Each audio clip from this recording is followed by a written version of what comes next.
senhores, senhoras. Eu não vou falar só sobre o meu estilo de pintura. Eu não preparei uma palestra. Eu me preparei para responder a perguntas que vocês tenham curiosidade ou interesse sobre a arte da cidade do Rio de Janeiro. Porque eu hoje em dia tenho uma coisa que é uma luta. Ou seja, conservar a cultura e a intelectualidade na nossa cidade. Porque nossa cidade está morrendo em termos de cultura. Tínhamos só em Ipanema 50 galerias, hoje temos 5. As galerias todas do Rio de Janeiro hoje se encontram em São Paulo. Porque, infelizmente, como dizia Rubens, a arte só existe onde existe dinheiro. Então, o Rio de Janeiro empobrecendo, está empobrecendo a nossa arte e a nós todos. Então, essa é uma das minhas lutas. E a outra é com relação ao estilo realista. Uma das obrigações do artista é ser um repórter da sua época. No meu caso, é a iconografia da cidade do Rio de Janeiro que eu me preocupo hoje. De preparar, como vocês estão vendo ali, um casario antigo que é antigo, mas é atual, porque ele existe. Então ele é um retrato do dia de hoje na cidade do Rio de Janeiro e na Lapa. Ao lado tem uma Kombi. Aquela Kombi daqui a 50, 100 anos será como foi um cavalinho ou uma charrete nos quadros dos pintores do início do século. É uma forma de guardar a nossa presença com a nossa arte. Então, o que vocês quiserem, eu estou aberto a responder ou a... Eu gostaria de saber como o senhor começou a fazer pintura. Aqui, outras técnicas. Eu nasci dentro de um ateliê. Minha casa tinha 5 pintores. Eu morava numa casa na Alberto de Campos, onde meus 4 tios eram pintores, minha mãe escultora e meu pai fotógrafo. Então eu não tinha outra coisa para fazer. Eu brincava e meu dinheiro da semana e tal, era para limpar paleta, limpar pincel ou arrumar um modelo para os meus tios. Então a coisa veio naturalmente e eu fui seguindo e infelizmente eu não fiz a Escola de Belas Artes. Como eu já conhecia da minha casa os grandes pintores da época, que eram o João Teixeira, Edgar Walter e tal, eu fui ser aluno deles e não aluno da escola. Eu fui discípulo dessas pessoas. Então eu convivi com isso. Um exemplo bem engraçado, eu tinha o quê? Tinha uns 13 anos, e naquela época eu não sei o valor do dinheiro da época, vamos chamar de dinheiro. Eu ia toda sexta-feira na porta do Museu Nacional de Belas Artes, onde estava o meu tio Aurélio Talancourt, e um pintor amigo dele, que é muito conhecido, chamado Perus. E eles me davam 2 padrinhos para atravessar a rua, ia na galeria do senhor chamado Rachid, e ele pagava 250 cruzeiros por cada um desses quadros que ele tinha vergonha de levar. E eu levava e ganhava 5 cruzeiros de comissão. E a vida do Rio de Janeiro era assim. E a minha vida foi assim. Eu fui criado no museu, na porta do museu, frequentando o museu, quando o Oswaldo Teixeira era o diretor. Houve no Rio de Janeiro uma época para as artes plásticas, e como o Salão Nacional de Belas Artes era realizado no Rio de Janeiro, a política das artes plásticas se realizava aqui. Então havia os grupos de pintores, eram os pintores da Rua São José, os pintores da Casa Cavalier, os pintores do porão do Museu Nacional de Belas Artes, que se reuniam no Café Ministério, o grupo da segunda-feira, que era um outro grupo de pintores que se reunia no catete e tal. Então, esses grupos faziam a política da eleição dos membros de júri do Salão Nacional. E o Salão Nacional, que era o salão mais importante de arte do Brasil, ele tinha um indivíduo indicado como júri pelo governo e 2 eleitos pelos artistas expositores. Então, isso criava partidos políticos no Salão Nacional. E fazia com que os artistas se reunissem para criar essa política. Então tinham bares, tinham locais que hoje não existem mais, porque o Salão Nacional acabou. Tanto o Salão Nacional de Belas Artes quanto o Salão de Arte Moderna.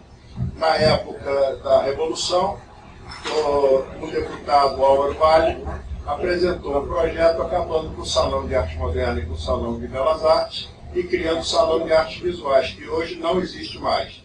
Enquanto o Salão Antigo, o Salão Nacional e Moderno, vinham desde Pedro II. Isso. Não há mais esses salões. Acontece, e isso está acontecendo principalmente no Rio de Janeiro, uma coisa muito curiosa. É que hoje nós devemos os salões todos da nossa cidade às Forças Armadas. A Marinha todo ano faz uns 8 ou 9 salões. O Exército faz uns 4 ou 5 salões de arte. Agora, os civis não fazem nada. Nós temos realmente que lutar e nos juntar em associações, em academias, para que nós tenhamos uma força suficiente para não deixar o Rio de Janeiro ir cada vez mais para trás e ficar menos bandido. Porque antigamente o Rio de Janeiro era o tambor do Brasil. Hoje ele está sendo a caixinha de fósforo, porque não está conseguindo alcançar a finalidade. Nós, pintores, temos uma luta para isso e temos uma outra aqui. A cidade do Rio de Janeiro é muito rica. A cidade do Rio de Janeiro poderia ter o salão da cidade do Rio de Janeiro. Porém, ela tem o salão da cidade do Rio de Janeiro, mas não é que seja uma arte menor, mas que é uma grande arte também, mas é um salão de caricatura. Nós não temos nada de coisas sérias em cultura nem arte. Nós temos caricatura, escola de samba e por aí vai. Infelizmente a arte no Brasil fica circunscrita ao funk, à escola de samba, a literatura, a poesia, a música, a pintura, a escultura brasileiras estão realmente relegadas aos últimos. Agora, eu gostaria que você abordasse essa sua técnica da parte das crianças para o casario, para a paisagem. Qual é a diferença da técnica, que é uma coisa que eu acho que interessa? Não há diferença de técnica, há diferença de desenho, de abordagem. O motivo é que muda, a técnica não muda, nem o estilo. O estilo da figura também é realista, exatamente como o estilo do casario. Não há uma diferença técnica, é a tinta óleo e desenho cada vez mais precioso. É isso que leva à pintura realista. E não é também uma disputa com a máquina fotográfica como é o hiperrealismo. O hiperrealismo ele disputa a pintura com a fotografia. O realismo não disputa, o realismo me dá a possibilidade de ter uma criação de cores e de visão dentro de um quadro que é real. Ele existe naquele lugar, mas é a minha forma de vê-lo. Ele me permite a interpretação. Não, eu uso óleo. Não, óleo. Eu desenho e uso óleo. A tinta acrílica, ela é, um tanto quanto viva demais. Ela cria uma ilusão em que não se vê na natureza. Então eu prefiro o óleo, que dos materiais é o mais novo. Pode fazer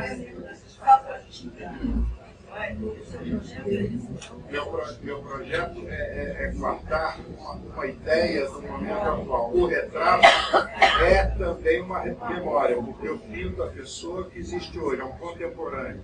Então esse contemporâneo vai ficar com a roupa que ele usa hoje e no futuro você verá. Exatamente. Tem a coisa do casario, tem um ditado do Tolstói que diz: se queres te tornar universal, lembra-te da tua aldeia. E aí a gente lembra da cidade do Rio de Janeiro. Eu queria fazer uma pergunta. Pois não. Pode comparar o quadro moderno, esses pintores que não precisam nem saber desenho, com esses clássicos magníficos que tem ali, que aprendeu a desenho a vida inteira.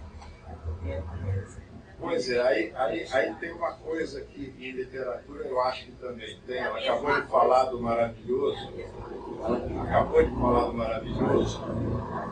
São fatos sabendo, tá? O que é isso? Ah, isso é assim, assim, a pessoa tem que imaginar. Para mim não tem valor. Mas aí chega um momento em que os críticos dizem assim: o bom quadro é feio. O crítico chega e diz assim, você não precisa saber pintar para transmitir um sentimento. Então, você passa a depender da aceitação ou não de terceiras pessoas que têm um interesse comercial nisso. E o interesse comercial funciona. A mídia vai atrás desse tipo de notícia. Teve há pouco tempo atrás um artista americano chamado Cristo. E ele tinha um trabalho percorrendo os Estados Unidos numa exposição coletiva. E o trabalho era uma garrafa grande com um crucifixo dentro, com Cristo no crucifixo.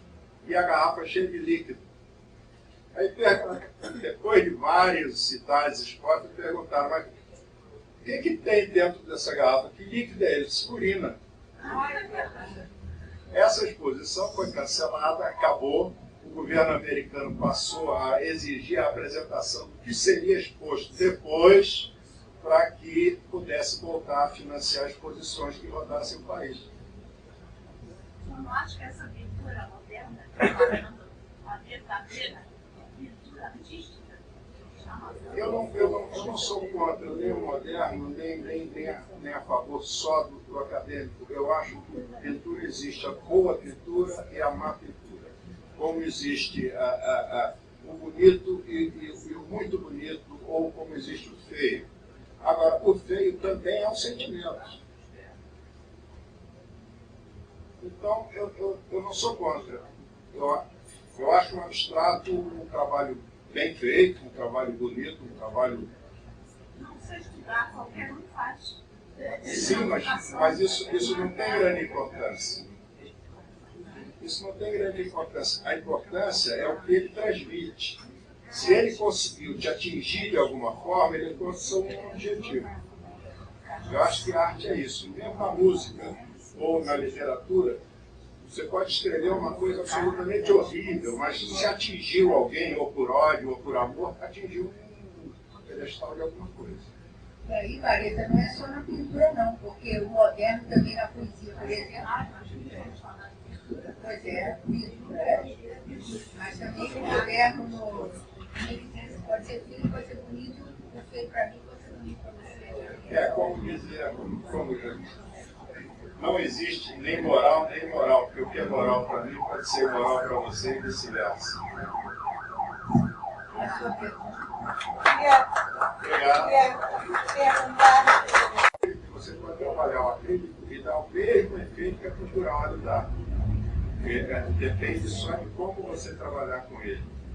Agora, você pode trabalhar também com aquarela, você pode trabalhar com uma série de outros materiais hoje em dia. Inclusive já existe a tinta óleo à base de água. Modernamente parece que já tem, né? É da Grumbacher, da fábrica Grumbacher. Agora, a coisa de passar mal com tinta óleo é só se você mexer na tinta. Você veja bem, o Terebentina, que é o veículo... Mexer em que sentido? Tocar. Se sujar com a tinta, porque ela entra pela mucosa das unhas e aí é que ela te cria os problemas. Nesse caso, é uma coisa assim. Porque a respiração, a tinta óleo não afeta hoje em dia pela respiração. Inclusive, a terebentina foi usada até há pouco tempo atrás para tratamento de pulmão e de tuberculose, que é o veículo que é usado na pintura óleo. Agora, se você tocar nas tintas, você com certeza terá problemas. A parte respiratória também é muito importante. No caso aí, vamos dizer, a pessoa ficou com rinite alérgica em consequência disso. Então, ficou proibida, entre aspas, entende, né? Depende da pessoa, se proibir ou não, de pintar a óleo. Então, a única saída foi realmente o acrílico. Mas a pessoa talvez não tenha tantas possibilidades de chegar a um realismo como o óleo permite. Não, mas ele chega até um certo ponto. Ele chega até um certo ponto do realismo. Do realismo. Mas na pintura contemporânea, vamos chamar de moderna contemporânea, é absolutamente perfeito trabalhar. Exatamente o ponto que eu gostaria de ter chegado, não tinha chegado ainda. não pelo clássico, mas sim no contemporâneo, a pessoa pode fazer O coisas. impressionismo, o expressionismo, o surrealismo, qualquer um desses estilos aceita perfeitamente. É verdade. Já um Obrigada.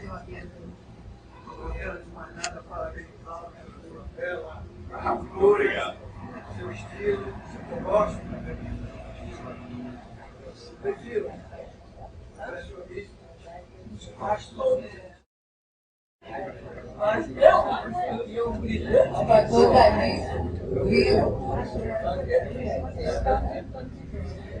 eu acho que